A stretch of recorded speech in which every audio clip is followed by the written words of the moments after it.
जय हिंद दोस्तों, स्वागत है आपका और एक नए वीडियो में और एक नए टॉपिक के साथ। किसान आंदोलन को देख जनता ने मोदी पर ऐसा बोला, सुन के हिल जाएंगे।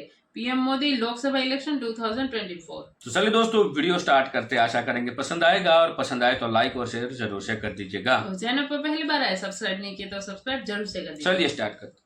पूरे भारत में 15 करोड़ किसान हैं और पंजाब में सिर्फ 9 लाख किसान हैं। उसमें से भी ये जो प्रदर्शन कर रहे हैं वो किसान नहीं है। ये सारे जो है ना, चुनाव आने वाला है, विदेशों से फंडिंग आई है, करोड़ों रुपए आए हैं, बिलियन डॉलर्स आए हैं जो इंडियन रुपीस में कन्वर्ट होकर के सब में डिस्ट्रीब्यूट हो रहे हैं। तो वो फंडिंग के फंडिंग के वजह से जो है ना, इनको पैसे मिले गए हैं कि आप मोदी सरकार को गिराने के लिए, उनको नीचा दिखाने के लिए, पूरी दुनिया में उनकी बदनामी करने के लिए आप आंदोलन करो। वरना आप एक बात बताइए, पूरे भारत देश के किसान अपने खेतों में खेती कर रहे हैं। सिर्फ पंजाब और हरियाणा के ही किसान क्यों बार बार आंदोलन करने आ जाते हैं? आखिर उनको क्या चाहिए? और हरियाणा के भी किसान अपने खेतों में खुशी से खेती कर रहे हैं, उनको कुछ नहीं चाहिए। सरकार आज फर्टिलाइजर के पैसे सीधा अकाउंट में दे रही है, पेस्टिसाइड के पैसे अकाउंट में दे रही है, सब चीज़ों के गरीब को अब सीधा पैसा, डायरेक्ट पैसा अकाउंट में जा रहा है, किसानों को सारा पैसा अकाउंट में जा रहा है। जब सरकार ने इतना पारदर्शी ट्रांसपेरेंसी सिस्टम बना दिया है, फिर किस बात का ये लोग आंदोलन कर रहे हैं? भैया, इन आंदोलन जीवियों को ये समझना चाहिए कि इनकी वजह से गरीब लोगों को, आम लोगों को बहुत परेशानी हो रही है। ये जो आकर के बॉर्डर पे जो बार बार जाम लगा देते हैं, इनकी वजह से पुलिस को बैरिकेडिंग करनी पड़ती है। इसके वजह से कितना नुकसान हो रहा है देश का, देश की तरक्की का पहिया जाम हो रहा है। इनको ये समझना चाहिए कि कितने ट्रांसपोर्ट दिल्ली में एंटर नहीं कर पा रहे, कितने ट्रांसपोर्ट जा नहीं पा रहे, कंसाइनमेंट सब रुकी हुई है कंपनियों में, कितना देश को नुकसान हो रहा है इन आंदोलन जीवियों की वजह से। इनको समझना चाहिए कि भैया, देश को तोड़ने में कोई फायदा नहीं है। देश को जोड़ो, देश के लिए काम करो। ये जो बार बार ट्रैक्टर लेके आकर के आंदोलन करते हैं, सड़क जाम करवा देते हैं, पुलिस को मारते हैं, लाल किले पे चढ़ जाते हैं, इससे कोई फायदा नहीं है। सरकार हमारे लिए ही काम करे, हम सब की भलाई के लिए ही काम करे। सरकार किसी एक के लिए काम नहीं करती। सरकार अगर सड़कें बनवा रही है तो उस पर गरीब भी जा सकता है, अमीर भी जा सकता है। सरकार अगर ट्रेन बना रही है तो उस पर गरीब भी जा सकता है, अमीर भी जा सकता है। सरकार ने अगर वंदे भारत निकाला तो सरकार ने अमृत भारत भी निकाला। सरकार ने बुलेट ट्रेन निकाला तो सेमी हाई स्पीड ट्रेन भी निकाला। तो सरकार सभी के लिए काम करती है। ये जो आंदोलन कर रहे हैं, इनसे मैं एक ही रिक्वेस्ट करना चाहूँगा कि इनसे जो देश को बहुत ज़्यादा नुकसान हो रहा है। दिल्ली देश की राजधानी है, इसका एक अलग ही वैल्यू है पूरी दुनिया में। क्या कहेंगे? भाई साहब कह रहे हैं कि चुनावी एजेंडा है, ये किसान नहीं है। देश का जो असली किसान है वो खेतों में काम कर रहा है। बिल्कुल सही बात बोल रहे हैं कि अगर देश में किसान आंदोलन करेगा तो खेतों में काम कौन कर रहा था? 13 महीने के आंदोलन में आप देखिए, ना सब्जियों की कमी पड़ी इस देश में, ना फलों की कमी पड़ी, ना अनाज की कमी पड़ी। तो इससे ये पता चलता है कि ये जो चुनावी जीवी थे, आंदोलन जीवी, जिस तरीके से देश का माहौल बिगाड़ना चाहते हैं, इनका एक आंदोलन आप ये देखिए क्या दिखाना चाह रहे हैं। ये आंदोलन वहाँ करते हैं, चढ़ाई लाल किले पे कर रहे हैं, झंडा किसका उतार रहे हैं? भारत का। और वहाँ का क्या लहरा रहे हैं? खालिस्तानी का। उसके बाद किस पे पत्थर चला रहे? भारत के सीआरपीएफ पे, भारत के जवानों पे, भारत के पुलिस पे ट्रैक्टर चला रहे। तो ये किसान हो सकते हैं? ठीक है, दिल्ली से लेकर आप पूरे देश का माहौल बिगाड़ना चाह रहे हैं। आप ये सोच रहे हैं कि हमें एमएसपी दे दो। जिस राज्य से आप आए उसके अलावा आपके साथ कौन है? कर्नाटक का किसान नहीं है, बिहार का किसान नहीं है, उत्तर प्रदेश का किसान नहीं है, किसी राज्य का किसान नहीं है। सिर्फ पंजाब के किसान है। राजनीति में क्यों फंसे हुए? क्योंकि इनको बस ये चाहिए कि शराब बनता है, अब इनका जो गेहूं है सरकार खरीदे महंगे दाम पे, और ये चाहते हैं कि शराब व्यापारियों को बेचे, इसलिए एमएसपी लागू कराना चाहते हैं। जो पंजाब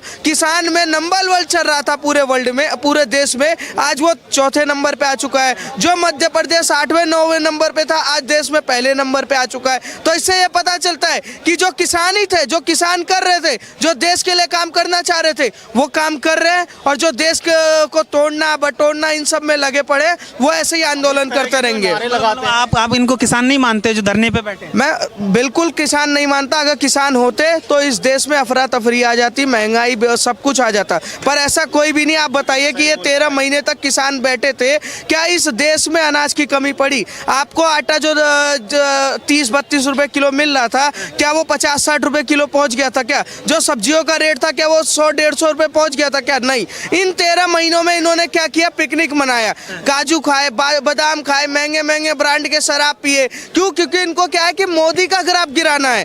कोई कह रहा है कि जी हम खालिस्तान बनाएंगे, तो कोई कह रहा है कि नहीं, इस देश का जो मोदी आए राम मंदिर के ग्राफ से उनका वो बढ़ गया है, एक व्यक्तित्व बढ़ गया है, हम उसको गिराना चाहते हैं। ऐसे लोगों का ये समझ नहीं आ रहा। इन्होंने धान और गेहूं की बात नहीं की, ये मोदी कर रहे। अरे भाई, मोदी का ग्राफ गिरने से तुम्हें क्या लेना देना है? तुम किसान हो क्या? तुम राहुल गांधी के वो? और एक वो बताओ, जब राहुल गांधी कह रहा है कि हम सरकार में आएंगे, हम एमएसपी लागू करेंगे, तो आपका एक काम होना चाहिए, आप ये आंदोलन बंद करिए, आप घर वापसी करिए। 3 महीने चुनाव में बचा हुआ है, आप राहुल गांधी को सत्ता में लाए और आप उनको बनवाए। पर आपको भी पता है कि कांग्रेस ये कर नहीं सकती और ये देश में लागू भी नहीं हो सकता, ठीक है। और आपको ये दूसरा पॉइंट भी पता है कि आएंगे नरेंद्र मोदी। आप ये बताइए किस एमएसपी की बात कर रहे हैं? हम एमएसपी अगर लागू कर देते हैं, जो सीजन में हम 10 से 20 रुपए किलो आलू टमाटर खा रहे हैं, एमएसपी लागू होने के बाद भी सीजन में भी हम 60-70 का खाएंगे, अन सीजन में भी 80-90 का खाएंगे। तो मतलब देश का जो मिनिमम परिवार है, जो 12 से 13 हजार रुपए कमा रहा है, वो कहाँ पर जाएगा? आप ये बताइए। एमएसपी और भी उनकी मांगे हैं, करीब 12 मांगे हैं। WTO, किसान कर्जा माफी, और लखीमपुर खीरी में जो हुआ, किसानों के ऊपर गाड़ियां चढ़ा दी गई। उनका कहना है कि उनको इंसाफ कब मिलेगा, उनको न्याय कब मिलेगा? लखीम खीरी में जो हुआ, उसमें जो आशीष टेनी थे, जेल में गए, माननीय सुप्रीम कोर्ट ने उनको जमानत पे छोड़ा। उसमें जो 1-2 कार्यकर्ता मरे बीजेपी के, उनके लिए तुमने आवाज नहीं उठाया। जो ड्राइवर मरा हुआ गाड़ी चलाते हुए, उस पर क्यों नहीं आवाज उठाया? अब दूसरा कहते हैं 12 मांगों में WT से आपसे क्या लेना देना है? आप कर्ज माफी की बात करते, चलिए कर्ज माफी कर देते। दूसरा आप आइए, ये कह रहे नीलम आजाद को आजाद करो, जो संसद में बम फोड़ के गई है, ठीक है। ये कह रहे जो लाल किले पे झंडा गिरा के गया, उनके केस वापसी लो। जिन्होंने ITO पे पुलिस कर्मियों पे गाड़ी चढ़ाई, उनके वापसी लो। 750 किसान मरे, डेटा कहाँ है वो आज तक नहीं पता चला। सरकार मांगती है लाओ डेटा दो, 7.5 जो 100 किसान मरे वो कहाँ पर है? नहीं लेना देना। ये मन गिड़त कहानी बना के दिल्ली में चुनावी जीवी की तरह, आंदोलन जीवी की तरह एक फंडिंग कर रहे हैं। मैं कह रहा हूँ कि विपक्ष इनका साथ दे रहा है। पंजाब में आम आदमी पार्टी की सरकार है, अरविंद केजरीवाल की सरकार है। आप MSP क्यों नहीं लागू कर देते राज्य में? आपके तो घोषणा पत्र में था ना कि हम आएंगे तो MSP लागू करेंगे। दिल्ली में आपने बोला कि हम लागू करेंगे, राजस्थान में राहुल गांधी बोल के आए, पर केंद्र में सेंट्रल जो बैठी हुई है, सेंट्रल चर्चा करना चाहती है, तो आप वहां पर ट्रैक्टर दिखा रहे हो कि ट्रैक्टर बैरिकेड किस लिए लगाया गया कि 13 महीने पहले जो आप कारनामा करके गए थे वो दोबारा से ना हो जाए। जिस समय 26 जनवरी को लाल किले और यहाँ पर कर रहे थे ना, दिल्ली की जनता अपनी गेटों पे ताला मार के 8-8 ताले मार के अंदर बैठी हुई थी कि कहीं हमारे घर के पास ना आ जाए। इतना डर का माहौल था। तो हम क्या डर का माहौल दोबारा से साबित करवा दे?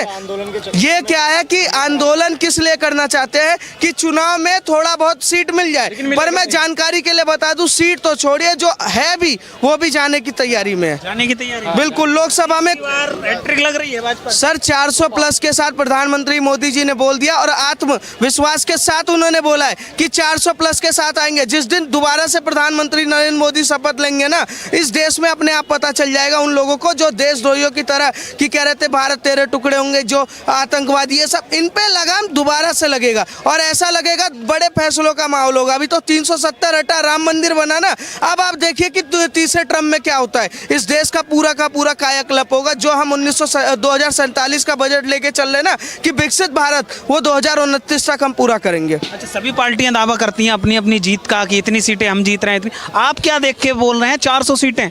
सर, हम ये देख के बोल रहे हैं कि नरेंद्र मोदी ने काम किया। जिस देश में आप खड़े हो उसी देश में 2014 से पहले 2 एम्स था, आज 24 है। 7 IIT था, 14 है। 94,000 किलोमीटर सड़कें थी, आज 1,86,000 किलोमीटर सड़कें हैं।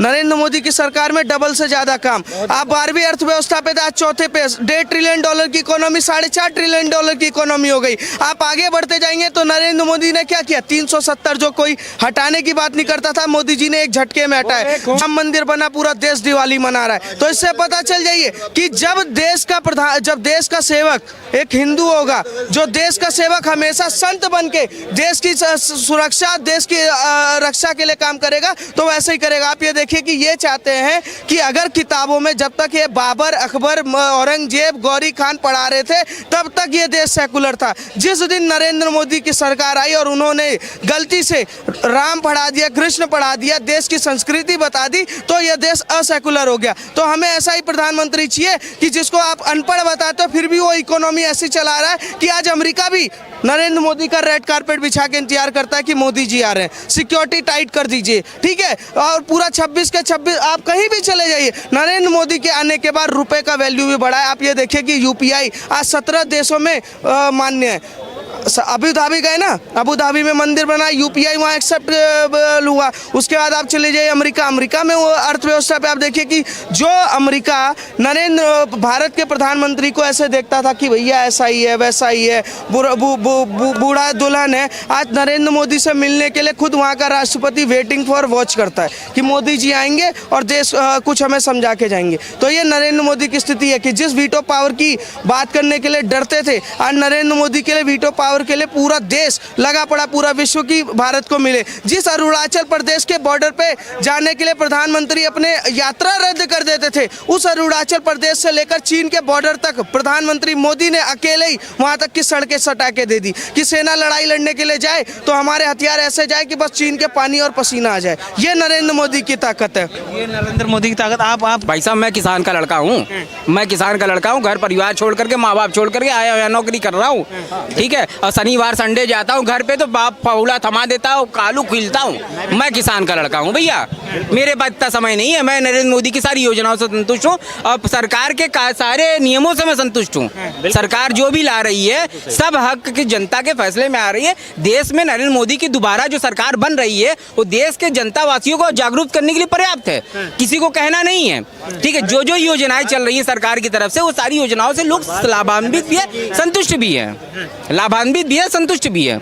अब ये देखिए कुछ अराजक लोग हैं समाज में जो घूम रहे हैं, सरकार को बदनाम करने की साजिश कर रहे हैं। आपको भी पता है कि लोकसभा का चुनाव नजदीक आ चुका है और उस पर लोकसभा के चुनाव में जो भी चीजें आ रही हैं इंटरफेयर हो के, तो सब चुनावी एजेंडा के तौर पे चल रही हैं और कुछ नहीं है। चुनावी एजेंडा के तौर पे ही सारी चीजें चल रही हैं। देश के यशस्वी प्रधानमंत्री जी जो सपना लेकर के आज चल रहे हैं, निश्चित तौर पे 15 साल बाद ये भारत अलग सी भारत दिखेगा, विकसित भारत दिखेगा। और क्या, बिल्कुल विकसित भारत की तरह दिखेगा। किसान परेशान है, जनता परेशान है। किसान स्वनिधि योजना चल रही है, किसान के लिए लाभार्थी चल रही है। आज किसान को टैक्स नहीं देना पड़ रहा है चीजों पे। आयुष्मान भारत चल रहा है, उज्ज्वला योजना चल रही है, तमाम योजनाएं चल रही है। कैसी आप बात कर रहे हैं कि आप किसान परेशान है? मैं भी किसान का लड़का हूँ, मैं तो परेशान नहीं हूँ, मैं परेशान नहीं हूँ भैया, मैं किसान का लड़का हूँ। तो आप किसान के लड़के हैं तो आपको तो धरने प्रदर्शन में होना चाहिए। जबरदस्ती का मैं सरकार की चीजों को लाभान्वित हो रहा हूँ, मैं कहूँ कि फिर मैं धरने पे हूँ। वही तो कि जिसकी खार है उसी को गरिया रहे हैं। हमारे यहाँ कहावत है ना, जिसकी खार है उसी को गरिया रहे हैं। तो हम लोग ऐसे नहीं है भैया, हम लोग उत्तर प्रदेश और बिहार के लोग हैं और बड़े ये लोग इनकी मांगे राजनीतिक हथकंडे को अपनाने के लिए, माननीय नरेंद्र मोदी जी को बदनाम करने के लिए, चीजों को ये सब करने के लिए कर रहे हैं और कुछ नहीं है। देश की जनता जागरूक है, सशक्त है, दिमागदार है, जनता स्वतंत्र है। 24 में फिर से जवाब देने के लिए तत्पर रहेगी। 24 में फिर से जवाब देगी। ऐसे कांग्रेसियों को उखाड़ फेंकेगी, बिल्कुल फेंकेगी। 2-4 तो गिने चुने, उंगली से गिने चुने राज्यों में बचे हैं, वो ऐसे जाएगी, ऐसे जाएगी, ऐसे जाएगी और खत्म हो जाएगा। एक समय आएगा लोग कांग्रेस के गूगल पे सर्च करें, अच्छा है क्या, नहीं है क्या, किसी रही हैट्रिक लग रही है, गिने चुने लोग मिलेंगे, हैट्रिक लग रही, बिल्कुल लगेगी। 24 के बाद नरेंद्र मोदी की सरकार में आप देखिएगा इस देश को परिवर्तनशील में आप देखेंगे, हाईटेक जीडी को देखेंगे। आप किसान आंदोलन, भाई साहब कह रहे हैं वो किसान नहीं है, मैं भी किसान का बेटा हूँ, लेकिन वो किसान नहीं है जो आंदोलन कर रहे हैं, बैठे हैं धरने पे बॉर्डर पे। भाई साहब देखिए, इससे पहले भी इन्होंने एक आंदोलन कर चुके हैं जिसे किसान आंदोलन का नाम दिया गया था, ठीक है। अब इनकी क्या सोच है, ये किस तरह के किसान हैं कि इनकी मांगे ही पूरी नहीं हो रही है। एक किसान, कोई भी आदमी एक प्रदर्शन करता है, धरना प्रदर्शन करता है, सभी लोगों का कुछ ना कुछ एजेंडा होता है और वो सरकार के बीच रखता है, सरकार से बात होती है, आराम से धरना प्रदर्शन होता है। तोड़ फोड़ करना, पुलिस को मारना, रोड जाम कर देना, आप यकीन, मैं वहीं पर रहता हूँ जहाँ पे इनका पिछले साल प्रदर्शन था, गाजीपुर बॉर्डर के बगल में, गाजीपुर बॉर्डर के बगल में दारू की बोतलें में मिलती थी वहाँ पे, यानी शाम के समय आप जाते, पूरी की पूरी दारू की बोतलें पड़ी हुई हैं बिल्कुल लाइन से, ठीक है। अब इनके क्या एजेंडे, क्या एजेंडे नहीं, ये तो हमें नहीं पता, ठीक है, लेकिन ये है कि ऐसा नहीं करना चाहिए इन्हें, ठीक है। सरकार जिस तरह दंगे फैला रहे हैं ये लोग, आराम से सरकार से बात करें, इनके कौन से मुद्दे ऐसे, सरकार सुन नहीं रही है, सोई हुई सरकार है मोदी सरकार। देखिए ऐसा कुछ नहीं होता, सारे के सारे जितने भी विपक्ष के लोग हैं, ये मेरे हिसाब से तो सारे के सारे विपक्ष के जो लीडर हैं, किसान लीडर हैं, ये लोग आके अड़ जाते हैं ठीक है। जो इनके साथ के लोग, जो जैसे इनके गाँव से ज़्यादातर लोग को बुलाया जाता है, ठीक है, क्योंकि कई जुड़ाव होता है, एक कहते हैं लगाव जिसे कहते हैं, उनके साथ ही आता है। बाकी इनका कोई लेना देना नहीं है, सिर्फ ये 2024 के इलेक्शन की वजह से लोग यहाँ पर हैं। इनको लग रहा है कि कुछ हो जाएगा, नहीं हो पाएगा तो अपने आप ही किसान प्रदर्शन जो भी है हट जाएगा। तो किसान के लिए जो इस सरकार ने करा, इससे ज़्यादा तो मुझे लगता नहीं कि भारत के इतिहास में अभी तक किसी ने किया हुआ है। लेकिन किसान के नाम पे यहाँ पे कुछ गुंडे जो लोग हैं, यहाँ पे किसान के नाम पे आके धरना कर रहे हैं, तोड़ फोड़ कर रहे हैं, तो वो गलत चीज़ है। आप धरना करना, प्रोटेस्ट करना, हर चीज़ का समय होता है। अभी चुनाव पीरियड है और अभी आपको शांति से, सरकार में शांति से आप प्रदर्शन कर सकते हैं, कोई दिक्कत नहीं, आपका सामाजिक अधिकार है, कानून। सो थैंक यू दोस्तों वीडियो को यहाँ तक देखने के लिए। और जो स्टार्टिंग में जो भाई ने बताया वो सच्ची बात थी। मैं आपको दोस्तों यहाँ पे क्लियर चीज देखो, मैं किसान का बेटा हूँ, मेरे फादर फार्मर है। हालांकि मैं जो नौकरी कर रहा हूँ, पढ़ लिख के आगे बढ़ा नौकरी कर रहा हूँ, वो अलग चीज है। मेरे फादर फार्मर है तो मैं मेरे फार्मर का ही बेटा कहलाऊंगा। हाँ, मेरा जो बेटा होगा या बेटी होगी वो सही बात है कि वो गिने जाएंगे एक नौकरियात का बेटी या बेटा है, ठीक है। लेकिन मेरा फादर फार्मर है, मैं क्लियर बोल रहा हूँ। बट मैं एक चीज जरूर कहूँगा, कोई भी फादर का सन होगा ना, कोई भी मतलब फार्मर का बेटा होगा ना, सॉरी मैं थोड़ा मेरा वर्ड्स इधर उधर हो गए, मतलब कभी भी वो हाथ में पत्थर नहीं लेगा। ये मैं लिख के बोल सकता हूँ और मैं खुले आम बोल सकता हूँ, कभी फार्मर का बेटा या तो खुद फार्मर हाथ में पत्थर लेके किसी पे नहीं चला सकते। फार्मर में उतनी ताकत जरूर है कि वो खुद के लिए लड़ सकते हैं। उसको ये सब चीजें करने की जरूरत नहीं है। फार्मर चाहे ना तो पूरे देश को मतलब एक दिन के लिए भूखे बिठा भी सकते हैं। ये है फार्मर की ताकत, ठीक है। फार्मर को ये सारी चीजें करने की जरूरत नहीं होती है।